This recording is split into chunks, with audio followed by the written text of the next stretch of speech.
رات کی تاریکی ہر چیز کو اپنی لپیٹ میں لے چکی تھی۔ بادل گرج رہے تھے اور سرد ہوائیں جنگل کے پتوں کو بے ترتیب گرا رہی تھی۔ علی جو بچپن سے ہی بھوتوں کی کہانیوں کا شوقین تھا، ایک قدیم چراغ خرید کر لایا تھا جو بازار میں ایک پراسرار بوڑھے نے بیچا تھا۔ یہ چراغ تمہاری زندگی بدل دے گا، بوڑھے نے کہا تھا، لیکن اس کے چہرے کی مسکراہٹ میں ایک عجیب سا خوف تھا۔ علی نے چراغ روشن کیا اور فوراً ہی ایک دھواں سا نکلا۔ دھواں ایک خوفناک دیو کی شکل اختیار کر گیا جس کی آنکھیں سرخ انگارے کی طرح چمک رہی تھیں۔ تم نے مجھے آزاد کیا ہے، دیو نے گرجدار آواز میں کہا، اب تمہیں میری شرائط ماننی ہوں گی۔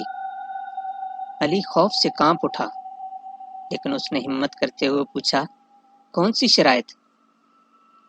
دیو نے ایک خبیث مسکراہٹ کے ساتھ کہا، تمہیں میرے ساتھ اس جنگل کے اندرونی حصے تک آنا ہوگا جہاں ہر انسان کی ہمت جواب دے جاتی ہے۔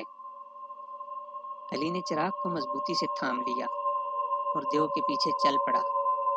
جنگل میں قدم رکھتے ہی عجیب و غریب آوازیں اور پراسرار سائے اس کا پیچھا کرنے لگے۔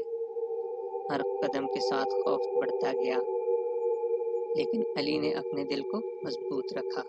دیو نے راستے میں علی کو عجیب و غریب کہانیاں سنائیں جو خوف اور دلچسپی کا امتزاج تھیں۔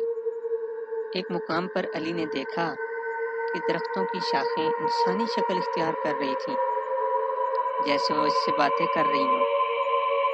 یہ جنگل زندہ ہے، دیو نے کہا، اور یہ تمہاری ہمت کا امتحان لے گا۔ اگر تم ڈر گئے تو یہیں قید ہو جاؤ گے۔ جنگل کے وسط میں ایک پراسرار غار کے سامنے پہنچ کر دیو نے کہا، یہاں داخل ہو جاؤ، اندر وہ خزانہ ہے جس کی ہر کوئی خواہش کرتا ہے، لیکن یہ تمہارے خوف کا آخری امتحان ہوگا۔ علی نے چراغ کی روشنی میں غار کے اندر قدم رکھا۔ دیواروں پر عجیب و غریب نشانیاں تھیں جو ایک قدیم زبان میں لکھی ہوئی معلوم ہوتی تھیں۔ اچانک ایک زوردار چیخ گونجی اور غار میں ایک بھیانک سایہ نمودار ہوا۔ سایہ علی کی طرف بڑھنے لگا، لیکن علی نے چراغ کو اور زیادہ روشن کیا۔ چراغ کی روشنی سائے کو پیچھے دھکیلنے لگی۔ علی نے ہمت کرتے ہوئے سائے سے پوچھا، تم کون ہو اور مجھے کیوں روک رہے ہو؟ سایہ رک گیا اور بولا، میں اس غار کا محافظ ہوں۔ خزانے تک پہنچنے کے لیے تمہیں اپنی سب سے بڑی کمزوری کا سامنا کرنا ہوگا۔ علی نے لمحہ بھر کے لیے سوچا اور کہا، میری سب سے بڑی کمزوری میرا خوف ہے، لیکن میں اب اس کا سامنا کرنے کے لیے تیار ہوں۔ سایہ مسکرا کر غائب ہو گیا اور غار کے آخر میں ایک خزانے کا صندوق چمکنے لگا۔ علی نے دھڑکتے دل کے ساتھ صندوق کو کھولا، لیکن اندر ایک آئینہ تھا۔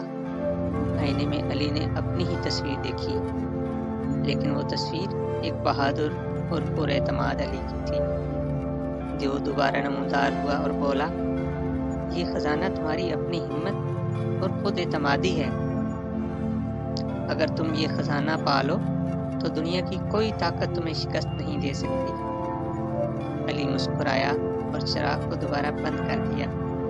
وہ جان گیا تھا کہ اصل طاقت اس کے اپنے اندر ہے۔